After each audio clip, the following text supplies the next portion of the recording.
Bonjour à tous, bienvenue dans cette vidéo des 2 ans. Il y a 2 ans, je lançais la première vidéo sur la chaîne. C'était une vidéo qui était du comparatif XT2 vs XT20, alors même que je m'apprête à tourner bientôt la vidéo comparatif XT3 vs XT30. Donc on a fait une génération complète de matériel ensemble. Merci si vous suivez la chaîne depuis longtemps, si vous venez de nous rejoindre, merci de nous soutenir.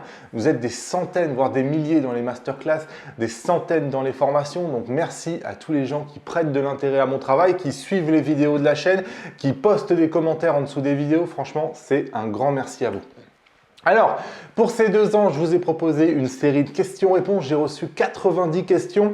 Je crois qu'il y en a 60 environ sur YouTube, une trentaine par email. Alors, celle des emails, je ne vous les montrerai pas. J'ai noté quelques thèmes rapidement, mais je vous avais dit, privilégiez surtout YouTube parce que sinon, ça va être très compliqué pour moi de suivre. Donc, dans un premier temps, on va surtout lire les commentaires qui ont été laissés sous la vidéo YouTube. Alors, les commentaires, il y en a pas mal qui me donnent des suggestions pour faire des prochaines vidéos. Je vais pas, évidemment, à chaque fois, c'est des thèmes qui prendraient, je sais pas moi, entre 10 minutes et 1 heure. Je vais pas le faire maintenant, ça serait une espèce de vidéo imbuvable. Donc, si je peux répondre en quelques minutes, que la question est intéressante pour tout le monde, je le fais. Si c'est un thème bien particulier, sachez que j'ai noté votre idée et que ça peut faire une suggestion pour une prochaine vidéo. Allez, c'est parti. Donc, la première question de Geoffrey, il me dit qu'effectivement, on trouve, et c'est quelque chose qui revient beaucoup, donc évidemment, je vais bien le noter, il trouve que je parle très peu du flash. Et c'est vrai que je crois même peut-être en avoir jamais parlé sur la chaîne ou juste pour montrer le menu flash. Clairement, on est sur un sujet qui est extrêmement complexe, extrêmement délicat. Ici, en plus, il est en train de parler de la difficulté qu'il a à obtenir un éclairage du flash et de marier les couleurs de l'arrière-plan. C'est vraiment des sujets qui sont techniques, qui sont différents. Bon, évidemment, je ne vais pas répondre ici, mais j'ai noté l'idée. De même, faire du post-traitement de JPG, ce n'est pas le sujet ici. Reparler du flash. Ensuite, et ça fait plusieurs fois que je le vois dans les commentaires, c'est-à-dire est-ce qu'on a la possibilité de créer des groupes? Donc ça, malheureusement, je sais qu'il y en a plusieurs qui ont essayé de le faire, des groupes de Fugis par région finalement.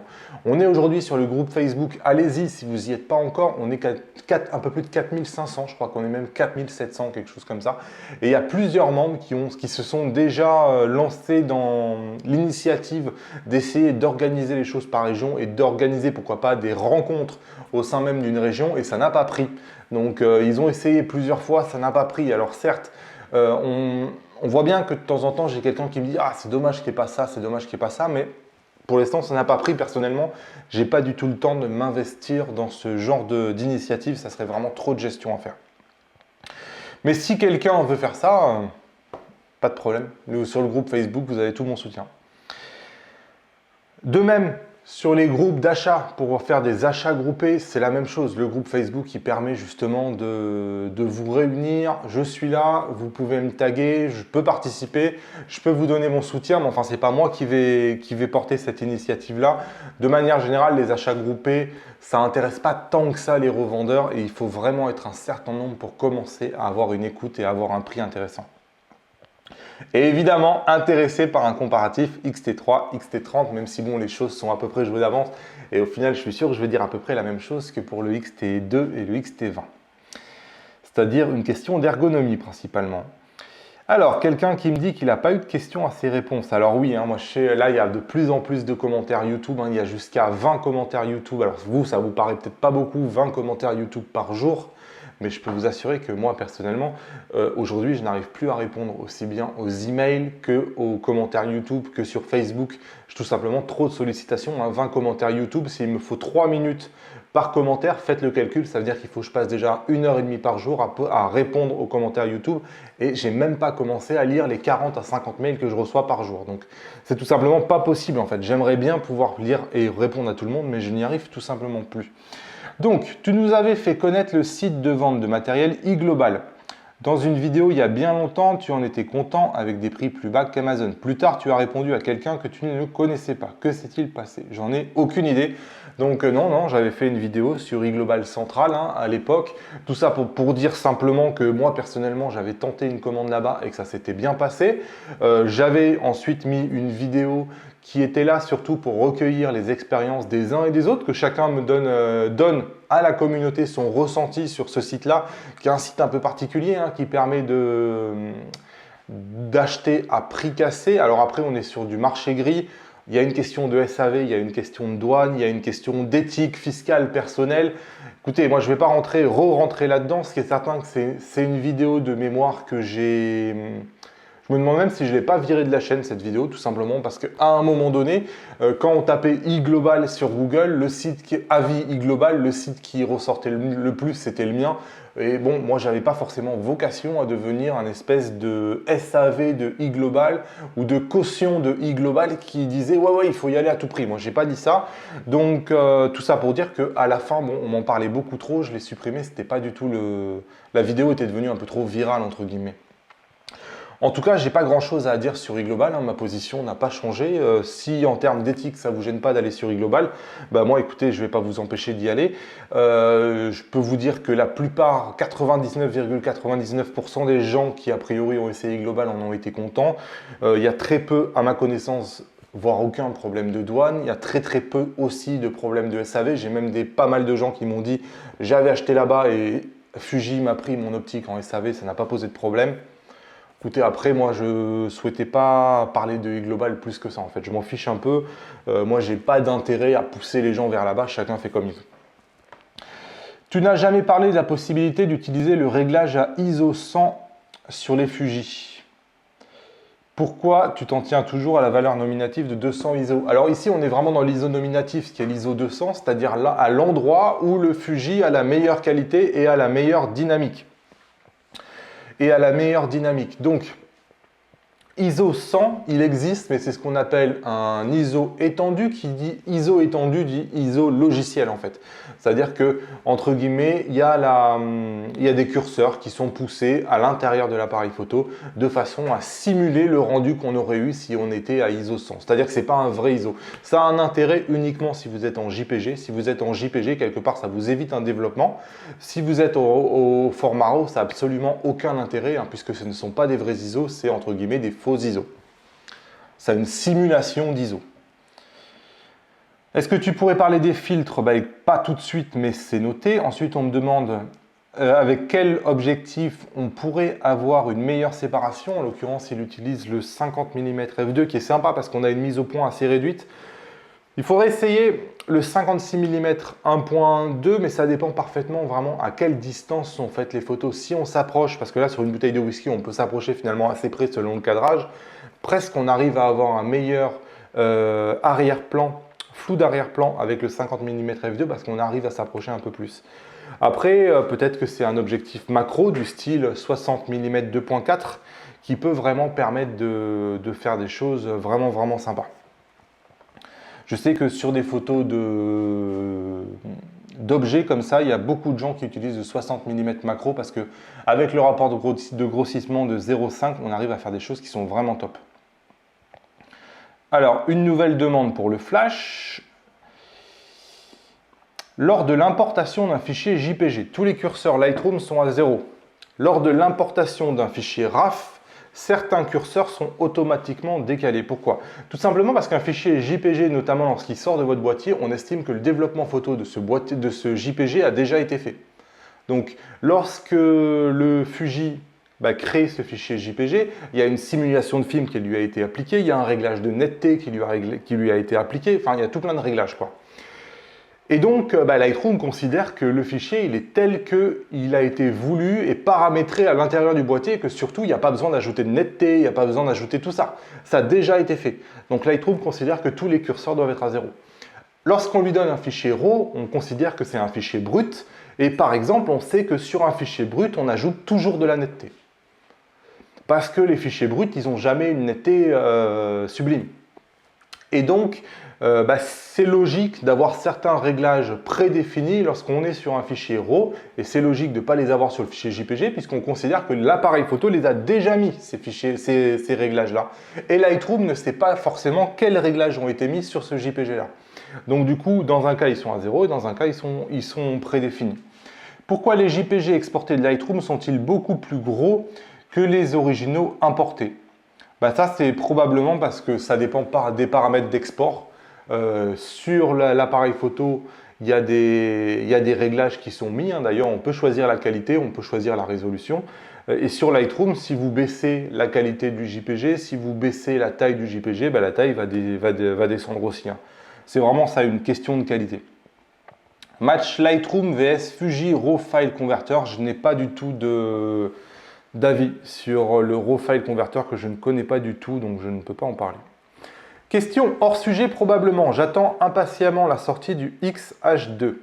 Un XH1 contenant la technologie du XT3. En gros, ça serait ça. Eh bien, je pense pas. Franchement, je pense que j'aurais répondu à cette question-là il y a 2 semaines. Je pense que j'aurais répondu oui. Mais il y a le salon, là, le CP+, actuellement au Japon. Et en fait, on se rend compte en lisant, j'ai lu 4 ou 5 interviews des responsables Fuji.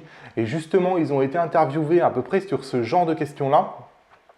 Et on se rend compte qu'ils disent des choses intéressantes. Ils disent notamment qu'il va falloir rapidement intégrer un capteur stabilisé au sein de la ligne XT qui contient des boîtiers compacts. Ça, c'est une première chose qui est intéressante parce que clairement, Fuji n'est pas du tout en train de fermer la porte et dit oui, il va falloir le faire. Et ça, c'est la première fois personnellement que je vois un manager Fuji qui dit ce genre de choses. Ensuite, on voit que ces managers-là, ils disent il y a un gros problème avec la ligne XH actuelle. Ça crée une confusion chez les clients et les gens ont beaucoup de mal à partager la ligne XT et la ligne XH. C'est vrai qu'actuellement, c'est n'importe quoi. Et clairement, il y a une volonté de chez Fuji de rendre la ligne XT comme une ligne pour les experts et la ligne XH pour un appareil pour les professionnels. Et dans le fait que ça soit professionnel, il y a évidemment l'ergonomie. Clairement, une grosse poignée, un déclencheur silencieux, enfin quelque chose qui soit plus résistant que les appareils photo compacts. Mais il y a aussi le fait de pas que ça soit lisible en termes de gamme. Et je pense que si au contraire, le XH2 est juste un XT3 avec un corps de XH1, la confusion elle va perdurer. Et vu qu'ils disent que la confusion doit s'arrêter là, je pense que probablement Fuji doit avoir d'autres objectifs, lesquels je ne sais pas. Ça pourrait être un nouveau modèle de batterie. Clairement, les professionnels ont besoin d'une plus grande autonomie que des amateurs. Une batterie plus lourde, ça ne me choquerait pas. Ça pourrait être aussi, on a entendu lorsque le XF200 est sorti que Fuji devait avoir un meilleur autofocus, encore meilleur que le XT3 pour probablement avoir un autofocus qui était du même niveau que le Sony A9. On voit que Sony actuellement est parti sur même de la reconnaissance des yeux chez les animaux, clairement avec un meilleur tracking et compagnie. Donc ça pourrait être pourquoi pas un XH2 qui va encore plus loin en termes d'autofocus et donc il n'y a pas forcément le même processeur que le XT3. Il faut se rappeler qu'il y a aujourd'hui 6 mois de différence entre un XH et un XT. Le XH1 et le XT3 ont 6 mois de différence et ils ont une génération d'écart. Donc peut-être que Fuji va décider de lancer une nouvelle génération, au contraire, dès le XH2. J'en ne sais absolument rien, je spécule totalement, je n'ai pas du tout de source. Je dis juste, les managers quand même ont dit qu'il ne fallait pas que ça continue. Donc clairement, il doit y avoir un changement. Et je vois pas qu'est-ce qu'il pourrait y avoir d'autre comme changement que le genre de choses dont je parle ici. En tout cas, c'est à suivre, ça va être intéressant. Le XH2, a priori, devrait arriver dans le début de l'année 2020. Donc probablement dans un an. Je suis très intéressé par une comparaison des objectifs Fuji adaptés au portrait. Ouais, je note. Beaucoup de mal à se décider entre la focale fixe et le zoom 55-200. Rien à voir, je sais, oui, effectivement, ça n'a absolument rien à voir. J'ai pas vraiment de conseils là pour le coup. C'est trop différent. Je voudrais poser une question à propos de la ligne de niveau qui s'affiche dans le viseur du XT3. J'ai beau la mettre au bon niveau, mes photos penchent légèrement. Ah, il y a peut-être un problème sur le XT3 parce que moi personnellement, j'utilise cette ligne-là sur tous les appareils que j'ai. Mes photos, elles sont toujours 100% droites. Donc peut-être qu'il y a une défaillance du niveau à l'intérieur de l'appareil photo et ça mériterait un SAV. Je ne sais pas. Salut Damien, est-ce que tu pourrais commencer à nous dévoiler des infos sur les nouvelles formations à venir en 2019, date de lancement, contenu au sommaire?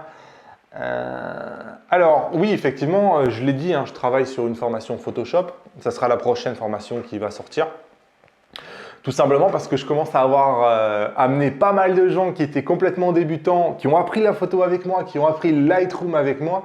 Et clairement, bah là maintenant, ils me disent, j'ai pas mal de demandes qui me disent « Eh ouais, mais Damien, maintenant j'ai envie d'enlever telle personne sur ma photo, j'ai envie de faire telle opération et il n'y a que Photoshop qui va permettre de faire ce genre de choses. » Donc la suite logique, entre guillemets, de l'apprentissage, c'est d'apprendre à manipuler Photoshop, au moins, entre guillemets, les opérations qui sont accessibles à absolument tout le monde. Et il y en a un paquet, hein. C'est pas si compliqué que ça, Photoshop. Donc, j'en sais rien. Comme vous le savez peut-être, j'ai eu 5 semaines où j'ai pas du tout travaillé puisque mon fils a été malade. Donc j'ai pris 5 semaines de retard sur absolument tout ce que je voulais faire. J'ai absolument rien fait pendant 5 semaines. Donc je sais pas, probablement dans le courant du mois d'avril ou le courant du mois de mai, vous pourrez commencer à suivre cette formation-là. Moi je suis en train de l'enregistrer, mais je continuerai de l'enregistrer au fur et à mesure que vous suivez les premières vidéos qui sont déjà faites. Et en termes de sommaire, c'est tout simplement un apprentissage de Photoshop depuis zéro. Après, j'ai pris beaucoup de formations. J'ai regardé au moins une dizaine de formations avant moi de décider de traiter Photoshop sur un certain angle. Et j'ai pris la décision finalement de quelque part m'inspirer de quelqu'un que j'adore, qui s'appelle Ben Wilmore, qui est probablement le plus grand pédagogue Photoshop qui existe, je pense, actuellement, et qui, je trouve, a un enseignement de Photoshop qui est incroyable. Donc tout est en anglais, mais finalement j'ai décidé de m'inspirer assez fortement de ce qu'il fait, de la structuration qu'il a donnée à sa formation. Je suis dans son académie, ça va faire 2 ans à Ben. C'est quelqu'un que j'ai l'impression de connaître parce que tant j'ai passé du temps avec lui. Et franchement, il fait pour moi, c'est de loin la meilleure formation. Et donc c'est pour ça que déjà, la formation elle va s'appeler exactement comme il avait appelé une ancienne formation à lui il y a quelques années, c'est-à-dire apprendre à aimer Photoshop. Lui, c'était Learn to Love Photoshop. Et donc moi, ça sera apprendre à aimer Photoshop parce que c'est vraiment, ça dit tout en fait ce titre. C'est Photoshop, il n'y a personne qui aime Photoshop à la base, c'est une espèce d'usine à gaz et justement le but de la formation, c'est d'apprendre à l'aimer. Voilà ce que j'avais à dire sur ça. Ensuite, avec le X-T3, Fuji a monté la barre côté vidéo. Comptes-tu commencer à élargir tes vidéos YouTube et formations aussi à ce domaine? Je ne sais pas quoi dire. Il y a beaucoup de gens souvent qui me disent « Damien, il faudrait que tu parles plus de la vidéo, etc. » Et j'avoue que je ne sais pas quoi dire sur la vidéo en fait. Je ne sais pas quoi dire. Pour ça que si vous avez des questions plus spécifiques sur la vidéo, n'hésitez pas à préciser votre demande parce que sincèrement, je ne sais pas quoi dire de plus. Je crois avoir fait 3 ou 4 vidéos qui parlaient spécifiquement des réglages et des usages de la vidéo. Après, je n'ai pas grand chose à en dire de plus.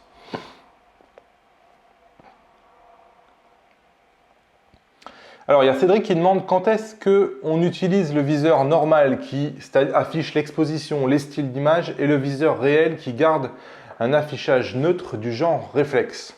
Alors, j'ai pas bien compris la question parce que quand on a un hybride, on n'a pas tellement le choix, à moins qu'on ait un X Pro, la ligne X Pro 2 par exemple ou X Pro 1, où là par contre on a le choix effectivement entre la vue viseur optique et la vue viseur hybride, mais si on a un viseur hybride, malheureusement, on est obligé, on voit forcément la photo à travers le viseur électronique et l'écran électronique. Et donc, du coup, on a quelque part, effectivement, des fois une image qu'on dit plus plate puisqu'on perd la dynamique. C'est-à-dire que les blancs deviennent blancs plus rapidement, les noirs deviennent noirs plus rapidement, effectivement. Et donc, on n'a pas une image style réflexe. En tout cas, moi, quand je prends des photos, je sais que j'ai tendance à beaucoup jouer avec le bouton This Back pour enlever les informations parce que j'ai envie de voir le cadre de ma photo. Et je vous dis souvent, il faut vraiment vérifier les bords de la photo avant de prendre la photo et c'est une bonne manière de faire. C'est-à-dire qu'on enlève absolument toutes les informations qui sont sur la photo et là, on peut vraiment juger de sa photo et surtout la qualité des bords. Parce que souvent, quand on a 2 tonnes d'informations, notamment dans le viseur, c'est très difficile de se rendre compte qu'est-ce que va donner l'image lorsque vous n'aurez plus toutes ces informations-là. Et en général, la première fois qu'on voit vraiment son image, c'est sur l'ordinateur et c'est déjà trop tard. Donc effectivement, je vous invite à utiliser plus souvent le bouton This Back qui permet d'enlever complètement tous les affichages qui viennent polluer l'image et de regarder votre image sans aucune information lorsque vous prenez vos photos. En tout cas, personnellement, je le fais. Par quel moyen présenter ces photos au public? À ses proches, aux inconnus? Alors ça dépend vraiment des uns et des autres. Moi, j'aime pas trop les présenter sur la télé. Je trouve que, sauf à avoir une super télé récente, Les télés ont une dynamique et souvent de 6 EV, c'est vraiment trop limite. Moi, personnellement, j'aime bien l'iPad.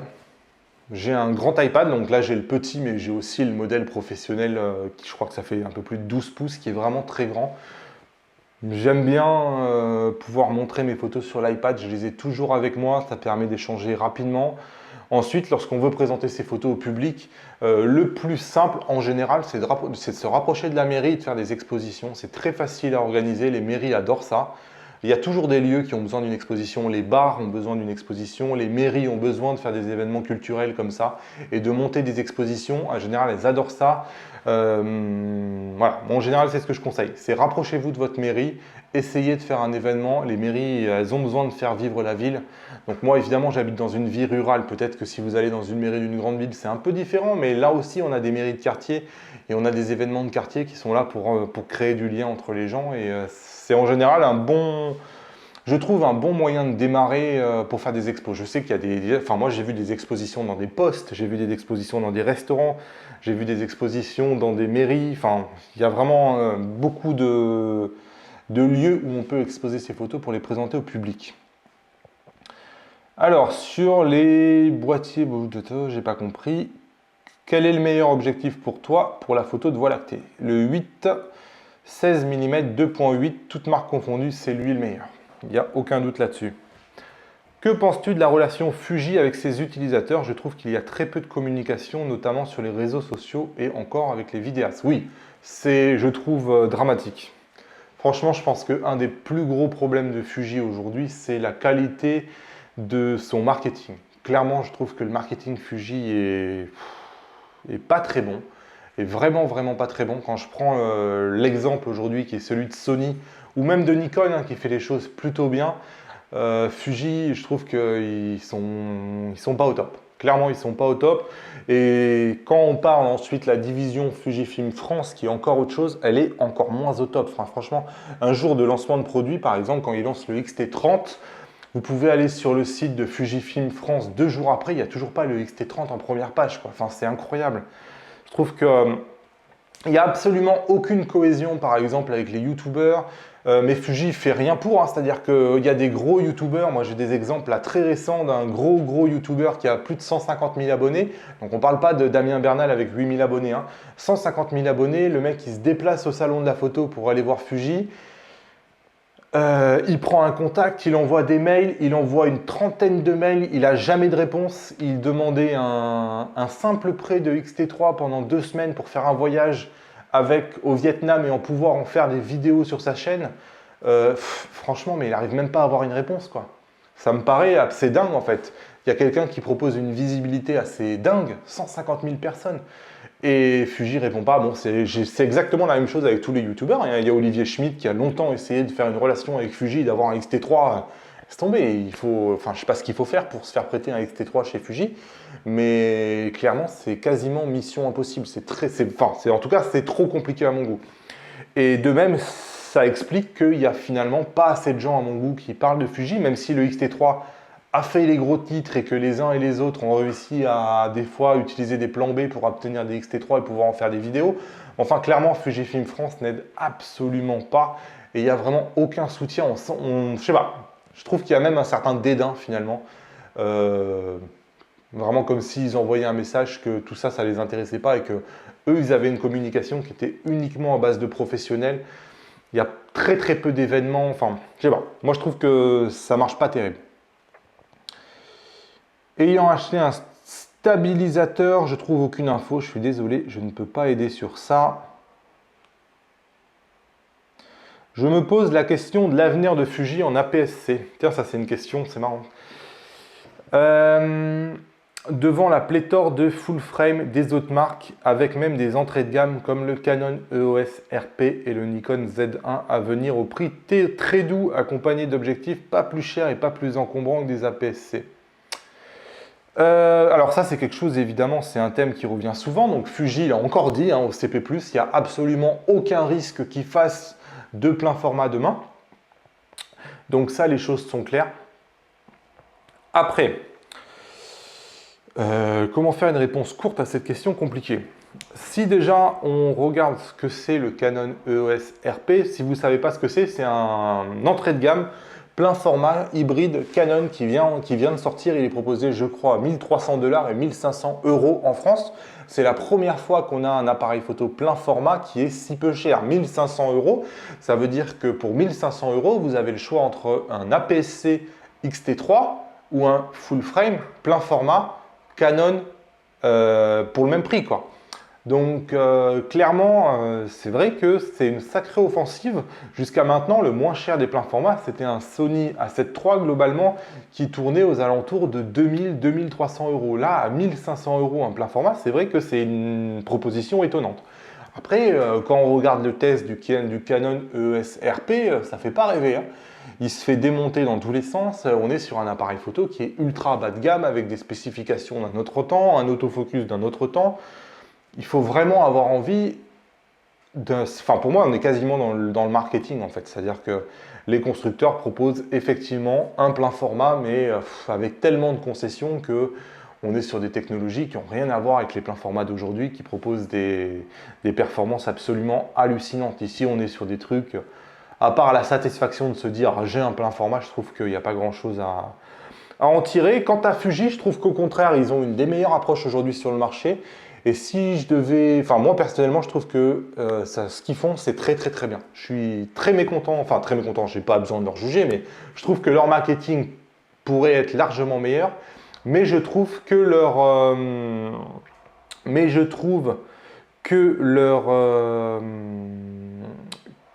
offre est plutôt très bonne. Le X-T3 a une presse incroyable. Les managers ont dit qu'il se vendait 40% mieux que le X-T2 qui se vendait déjà très très bien. Donc on voit qu'ils ont trouvé leur cible. Et surtout, ils n'ont pas de concurrent. C'est ça qui est génial.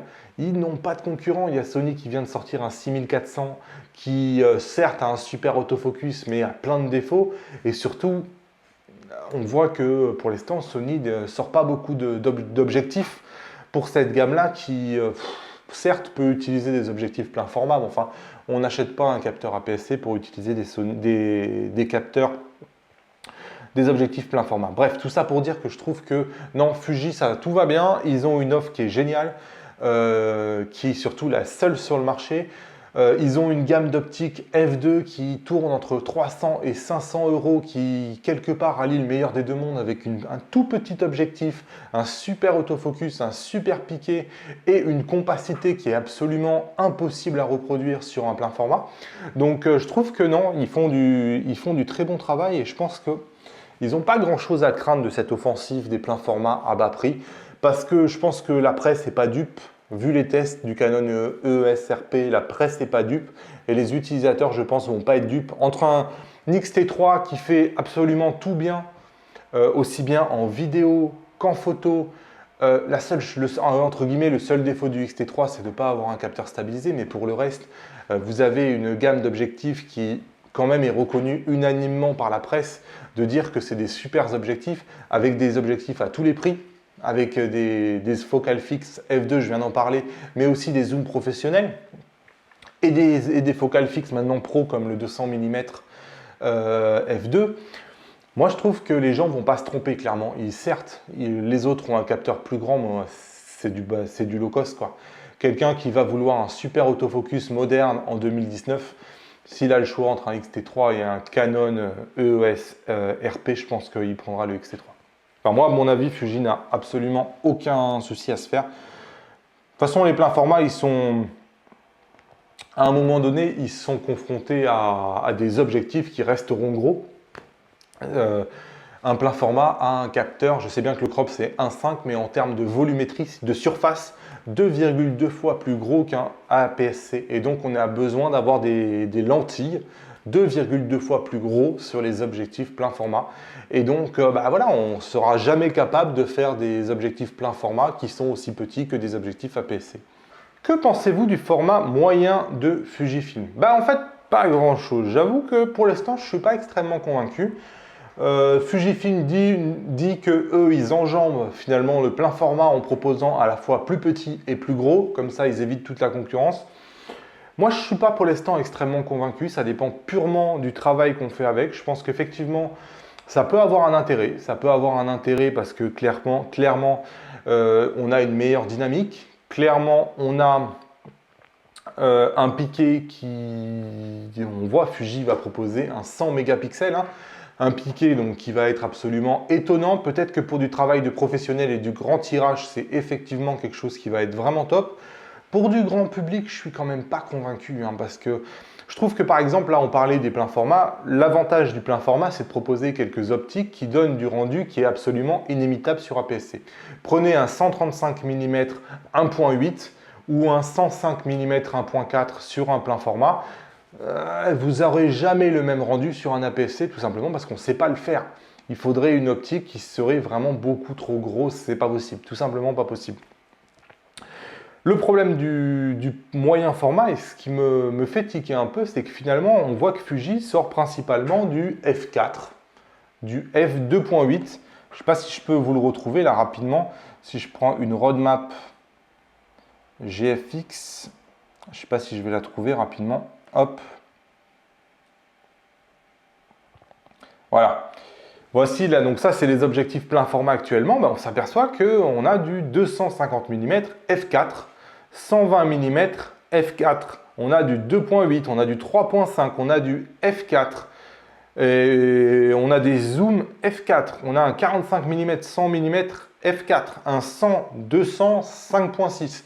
Et globalement, finalement, je trouve qu'on ne gagne pas grand-chose, c'est-à-dire que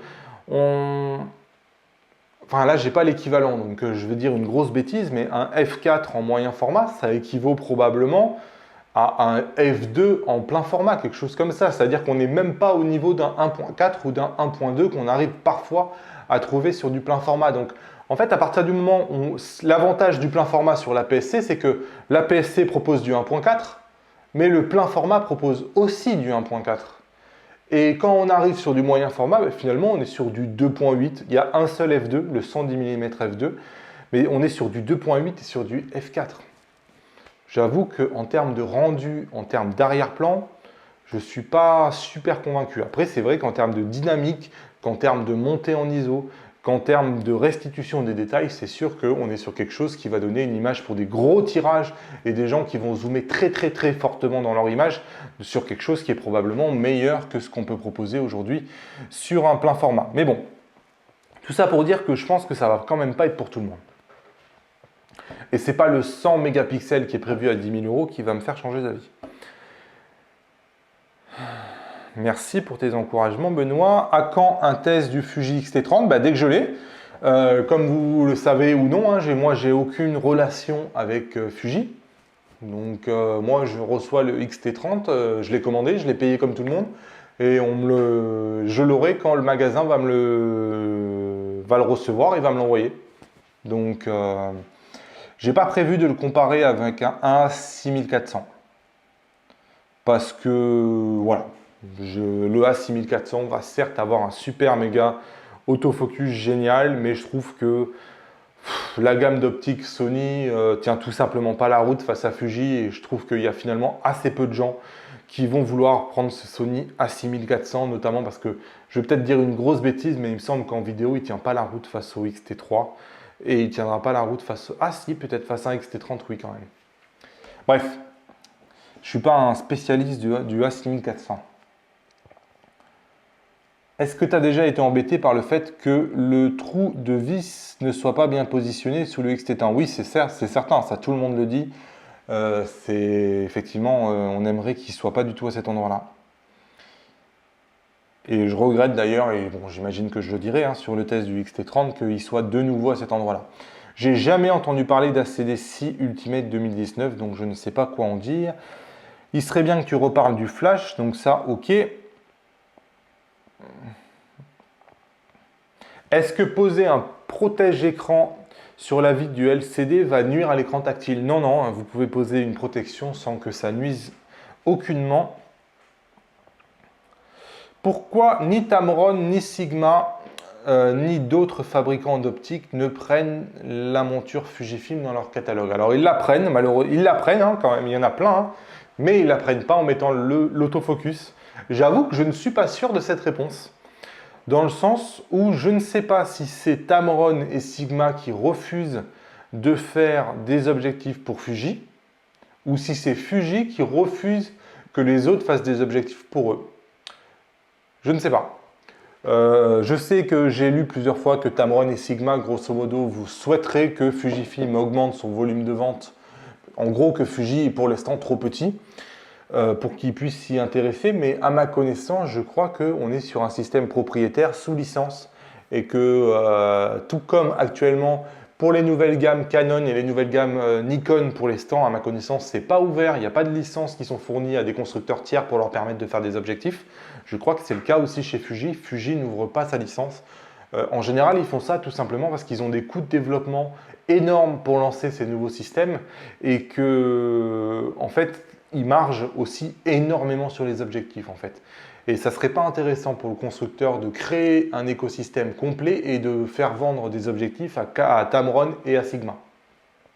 Donc du coup, pour éviter ça, tout simplement, ils rendent toute l'électronique, ils ne font pas de spécifications et personne peut venir leur voler leur vente sur les objectifs.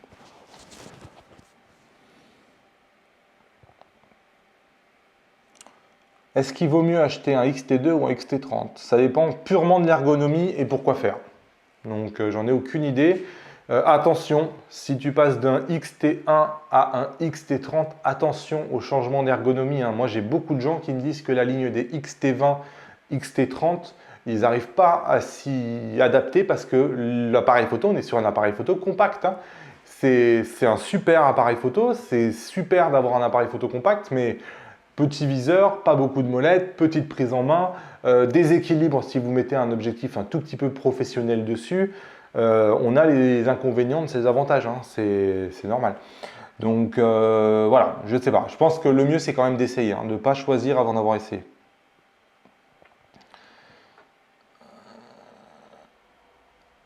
J'entends beaucoup dire photographe professionnel égale plein format. Peux-tu couper court à cette sectarisation du plein format?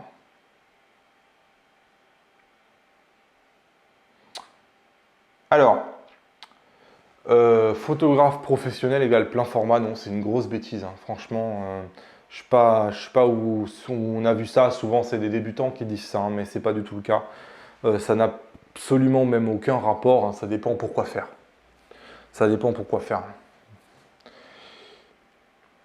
Surtout, quelque part, une bonne photo, enfin, je sais bien que les débutants, en général, ils prennent une photo et ils mettent leur photo en petit et ils mettent en gros leur signature et avec quel appareil a été fait la photo. Comme si l'appareil servait de caution à la photo. Comme si la photo était meilleure parce qu'elle avait été prise avec tel appareil. Alors que dans la vraie vie, on s'en fiche. Quand vous voyez une photo dans une exposition, il n'y a jamais le modèle d'appareil photo qui a été utilisé pour faire cette photo. On s'en fiche. L'appareil photo, c'est comme un outil. C'est comme si au moment où vous livrez votre maison, on vous disait ça a été fait avec des marteaux de telle marque et des parpaings de telle marque. On s'en fiche complètement en définitive. Et quelqu'un qui résumerait photographe professionnel à plein format, je pense que c'est quelqu'un qui n'aurait absolument rien compris à la photo. La photo, c'est l'image que produit l'appareil photo. Et l'appareil photo, ça a été vraiment qu'un outil qui a été utilisé par un photographe qui a su le régler pour créer cette image-là, qui a su surtout voir quelque chose. C'est-à-dire qu'on voit, nous, en 360, on a la possibilité de tourner comme ça, de choisir un angle de vue plus en haut, plus en bas et compagnie. Et là, pareil, il a fait que prendre la photo sous l'angle et sous la focale qu'a décidé le photographe en définitive.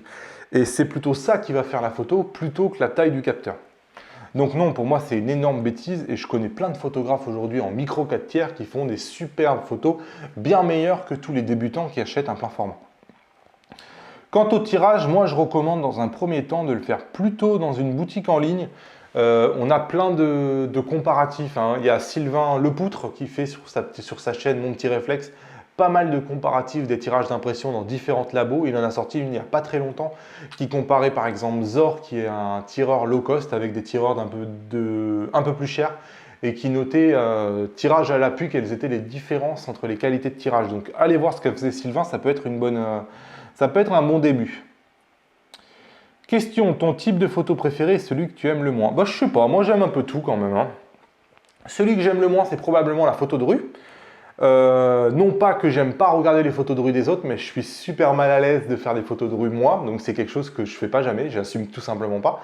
Je pense qu'il faut quand même une part d'impertinence lorsqu'on fait des photos de rue. Il faut être capable de sortir, de pointer son objectif sur quelqu'un que vous ne connaissez pas.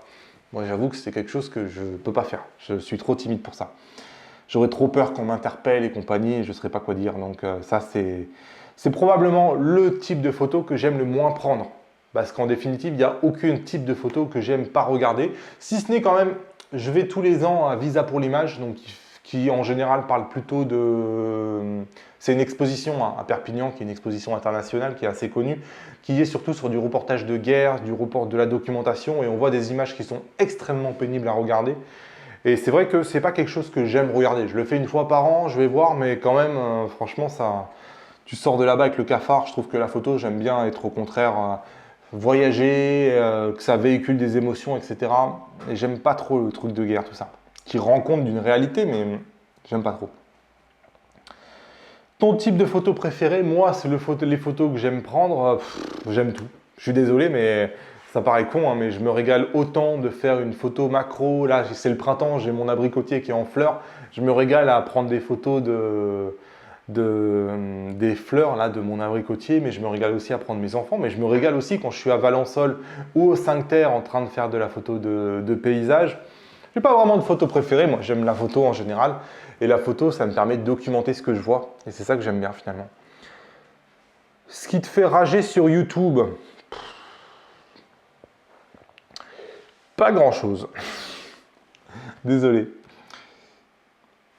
Si, ce qui me fait rager, c'est les gens qui font des vidéos dès qu'un matériel sort et qui se permettent de juger ce matériel sans même l'avoir eu dans les mains finalement. Et qui parlent surtout, je vois des fois des gens qui ont eu deux objectifs dans leur vie et qui se permettent de tirer des jugements ou de tirer à boulet rouge en disant ça c'est tout nul ou ça c'est tout bien, et je sais pas, je trouve que ça manque de nuances. Et moi j'aime bien les nuances. C'est pas tout gris ou tout noir, enfin c'est pas tout blanc ou tout noir. Et je vois beaucoup de gens, dès qu'un matériel sort, faire une vidéo, commencer à donner son avis sur ça, sur la base de la grille de spécification. Et je trouve que c'est pas bien. OK pour les idées. Est-il possible de filmer plus de 30 minutes en continu sur un X-T3? Non. Avec ou sans grippe, hein. Pourquoi on ne peut pas le faire? Tout simplement parce que c'est une histoire de taxe. Aujourd'hui, il y a une taxe, c'est-à-dire qu'à partir du moment où un appareil photo fait des vidéos plus longues que 30 minutes, vous êtes considéré comme un caméscope. Et il y a des taxes sur les caméscopes. Et oui, il y a des taxes sur tout dans la vie. Et donc, c'est pour ça que les constructeurs, pour éviter de payer cette taxe, s'arrêtent à 30 minutes. Aujourd'hui, les seuls, à ma connaissance, qui payent cette taxe, c'est Panasonic. Tout simplement parce que eux, ils visent à fond les vidéastes. Quelle simulation de film, pourquoi faire? J'ai fait des vidéos complètes sur toutes les simulations de films.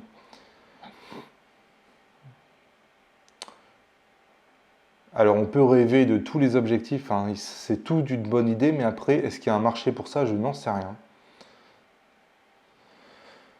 Bon anniversaire, merci. Question de dérotisation. Est-ce qu'il y a une différence entre Adobe DNG Converter et Iridian X Transformers? Oui, oui, bien sûr, il y a une grosse différence. Ça n'a absolument rien à voir, hein. C'est deux dérotiseurs différents. Donc, voilà. Pas d'autre chose à dire, hein. C'est deux choses complètement différentes. Quelqu'un qui veut tout, qui veut passer chez Fuji, en général, moi j'ai tendance... Alors là, je suis désolé, le commentaire il est un peu long pour que je le lise ici, mais moi j'ai tendance à lui conseiller un XT2 ou un XT20 si... Enfin, pour quelqu'un qui a un budget serré, j'entends, hein, un XT2 ou un XT20 selon la compacité qu'il veut. J'ai tendance plutôt à préférer le XT2 parce que je pense qu'il convient à plus de monde. Le XT20, il faut vraiment être conscient que c'est un boîtier compact et que la compacité vient aussi avec Enfin, il y a moins de place, hein, clairement, sur l'appareil photo. Il y a moins de place pour mettre des molettes, moins de place pour mettre un gros viseur. Donc, moi, j'ai tendance à partir sur un XT2 et j'ai tendance surtout à partir sur un... Je préfère largement le combo XC 1650 plus 55-200 que l'autre combo. Clairement, le XC 1650, il est plutôt de bonne qualité, alors que vous avez en plus le XC 1545 aussi, hein, qui est très bien, alors que le XC 50-230, je le déconseille. Alors, je suis désolé si vous regardez cette vidéo, mais là, il y a beaucoup de commentaires. Il faut le temps de les lire. Où on en est pour toi du développement des RAW Fuji dans Lightroom? Donc, c'est une question intéressante, ça aussi. Je trouve que Adobe progresse. Visiblement, Adobe travaille sur ce sujet-là. Alors, vous le savez peut-être ou non, hein, je suis dans la communauté des bêta-testeurs d'Adobe. Donc, j'ai les versions de expérimentales et bêta, aussi bien de Lightroom que de Photoshop. Donc, j'ai une bonne idée de ce qui va arriver dans les 6 à 9 mois qui arrivent. C'est-à-dire qu'on a une vision quand même, quand on est là-dedans, assez long terme sur ce qui va se passer à l'avenir. On voit quand même que si on analyse le passé, il y a eu pas mal de progrès qui ont été faits depuis 1 an et demi. Clairement, ça a quand même bien progressé. Et mon petit doigt me dit que dans les 3-4 mois qui arrivent, il va y avoir encore de nouvelles choses qui vont faire que ça va progresser. C'est tout ce que je peux dire. Donc, a priori, la prochaine version de Lightroom, c'est pour mi-avril, avec une fonctionnalité qui, je pense, va venir aussi quand même pas mal aider les développements pour Fuji. Bon anniversaire, merci. Le XF10, j'ai pas vraiment d'avis dessus, mais j'ai entendu dire que, moi j'avais testé le XA5, mais c'est vrai que l'autofocus n'est pas dingue. Après, c'est un petit appareil photo compact. Si on aime la focale fixe, l'angle de vue qui a été critiqué, si j'ai bien compris, voilà. Moi, j'ai rien à en dire de plus. C'est un bon appareil photo pour le prix qu'il est proposé. Quelle est la meilleure optique stabilisée de chez Fuji? C'est le XF200. Alors, je ne sais pas, peut-être qu'il est hors compétition pour toi dans la question, mais le XF200 a une stabilisation. Moi, j'ai jamais vu une stabilisation de cette qualité-là. C'est assez simple, c'est un truc de dingue. C'est un truc absolument dingue, la stabilisation du XF200. Après, pour le reste, quelle est la meilleure optique stabilisée de chez Fuji? Le 10-24 a une excellente stabilisation. Voilà. Mais globalement, il n'y a pas vraiment de mauvaise stabilisation. C'est vrai que le XF80 n'avait pas une super méga stabilisation. Il a été mis à jour, c'est quand même bien mieux là. Mais elles sont toutes bien les stabilisations chez Fuji.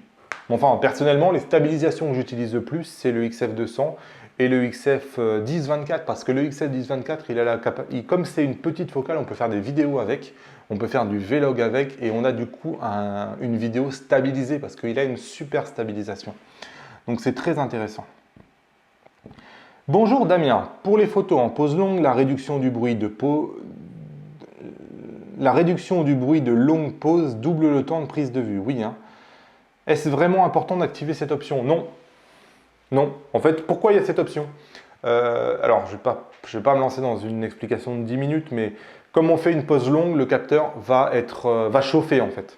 Et en chauffant, il va y avoir des photosites qui vont devenir rouges. Parce que en fait, c'est des photosites qui ont chauffé plus que les autres.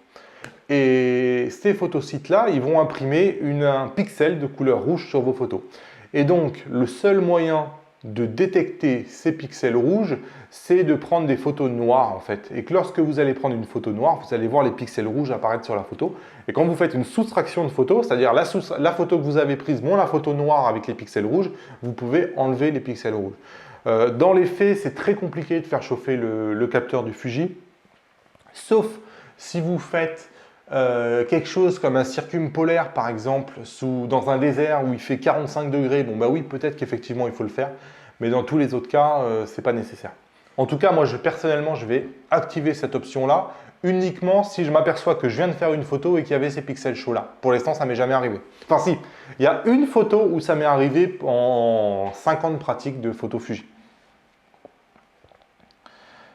J'ai deux questions sur la vidéo chez Fuji. XH1 vs XT3, est-ce qu'il y a une grande différence en vidéo? Bon là j'ai fait des vidéos pour en parler, je ne sais plus laquelle, mais clairement j'ai dû faire des comparatifs entre le XH1 et le XT3 où je répondais à ça. La stabilisation du XH1, elle est extrêmement performante. Aujourd'hui, je pense que vraiment les seuls à faire mieux, c'est Panasonic. Maintenant, on a une double stabilisation sur le XH1 qui en fait un appareil avec une stabilisation vraiment redoutable. Et elle est performante même sur les vieilles optiques. Voilà mes questions, car tu parles principalement du matériel. Que t'apporte la photographie? Qu'est-ce que tu préfères prendre en photo? Pourquoi la photographie te passionne autant? N'aimerais-tu pas parler autre chose que de matériel? Quels sont tes photographes préférés? Pourquoi ne pas discuter de sujets qui parlent ou qui utilisent la photographie comme un outil pour transmettre des valeurs? Waouh! Alors ça, c'est la question. Là, il va me falloir 1h30 pour répondre à ça. Donc, on va faire court, je suis désolé. La photo, je pense que la photo, c'est une manière d'expression. Moi, je suis hyper timide et je pense que quelqu'un qui est timide comme moi, la photo, ça permet quelque part de communiquer avec ses proches, ça permet de véhiculer des émotions. Moi, je sais que quand je transmets mes photos à certaines personnes de mon entourage, aux grands-parents de ma femme, même à mes enfants, je sais que ça véhicule des souvenirs, ça véhicule des émotions, ça véhicule des choses qui sont assez impossibles à faire avec d'autres supports. En définitive, je suis nul à l'écriture, j'écris très très mal et c'est quelque part un super moyen de communication. Après, là, la question, elle est super. Merci de l'avoir posée, franchement. C'est vrai que je parle énormément de matériel, alors même que je déteste le matériel. Alors, ça peut paraître contradictoire, ça l'est. Mais en fait, il faut bien se rendre compte que cette chaîne ici, aujourd'hui pour moi, c'est un business. Donc, je suis clairement plus dans le cadre d'une entreprise plutôt que dans le cadre de la passion. Ma passion à moi, c'est la photo. Je suis intimement convaincu que le matériel importe très peu dans la qualité de la photo, j'en parlais un peu plus tôt. Je suis plus que convaincu que, en définitive, lorsque j'ai pris ma photo avec mon appareil photo, le post-traitement de cette photo, le développement de cette photo a quasiment plus d'importance que le matériel avec lequel a été fait la photo.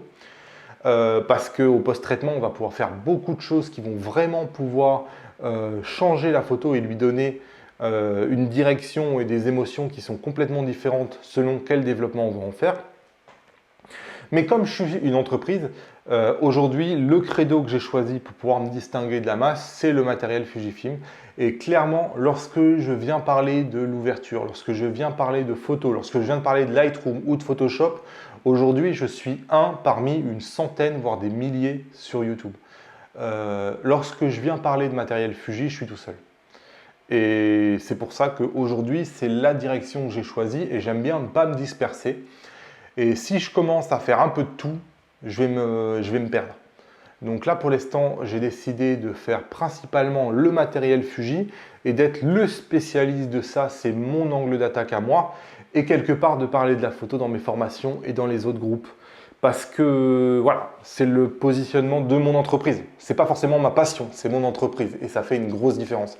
Clairement, si j'avais fait cette chaîne uniquement par passion pour parler de la photo, je ne parlerais pas de matériel parce que franchement, ça m'ennuie.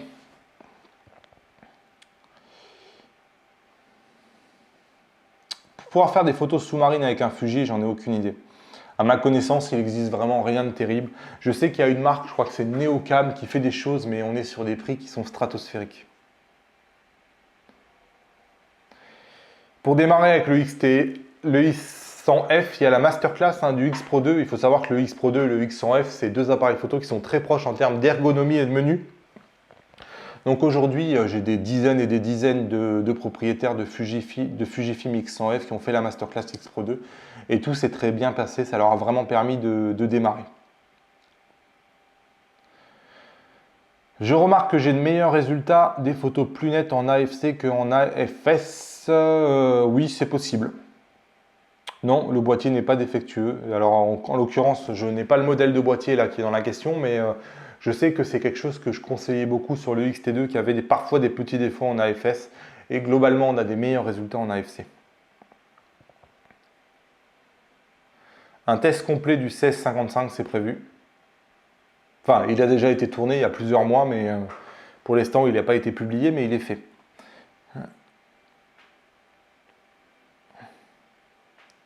Alors là, sur la question sur le 56 mm 1.2, je ne peux rien répondre.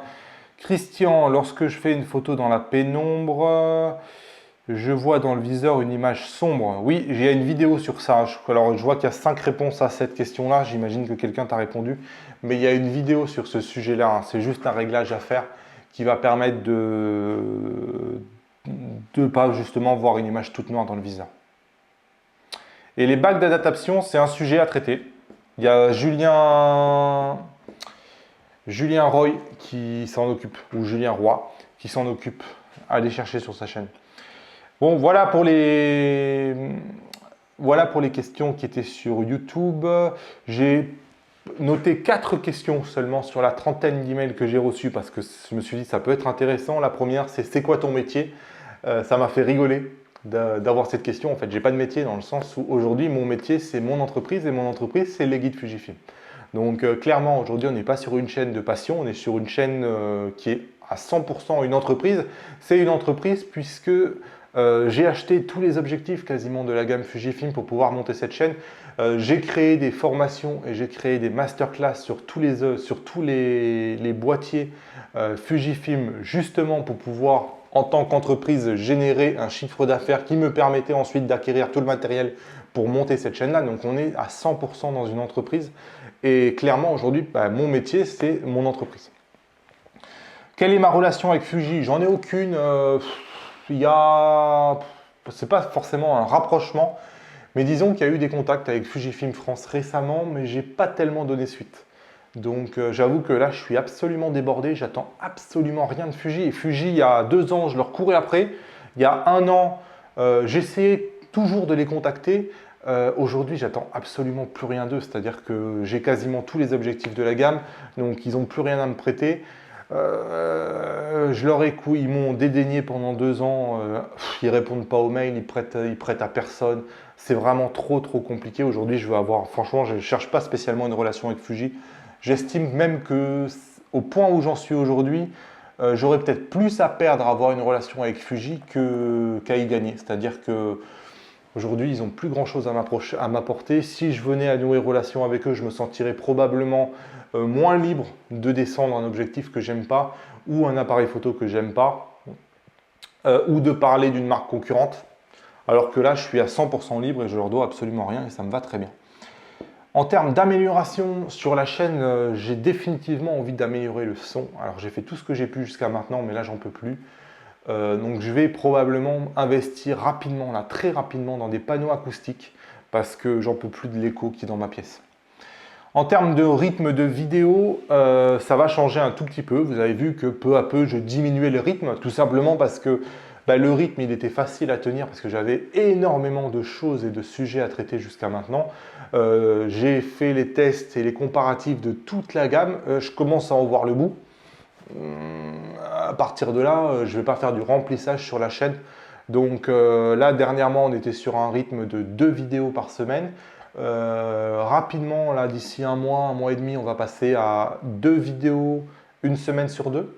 2 vidéos, une vidéo, 2 vidéos, une vidéo. Et ensuite, on va passer à 1 vidéo par semaine, comme à peu près toutes les chaînes YouTube. Sauf dans des périodes où j'ai évidemment beaucoup plus à dire. Mais pour l'instant, il y a très peu d'évolution. Le XT3 ne m'a pas permis de faire beaucoup plus de vidéos parce qu'en définitive, le XT3, il a repris tous les menus du XT2. Et il y a eu des petits ajouts, mais ça n'a quasiment rien changé. Donc toutes les vidéos que j'ai déjà faites, elles restent valables. Et pour l'instant, je n'ai pas prévu de les refaire. Voilà, c'est une longue vidéo qui dure quasiment 1 heure. Pour ceux qui l'ont regardé, merci. Merci de suivre la chaîne et je vous dis à bientôt pour de nouvelles aventures. Salut!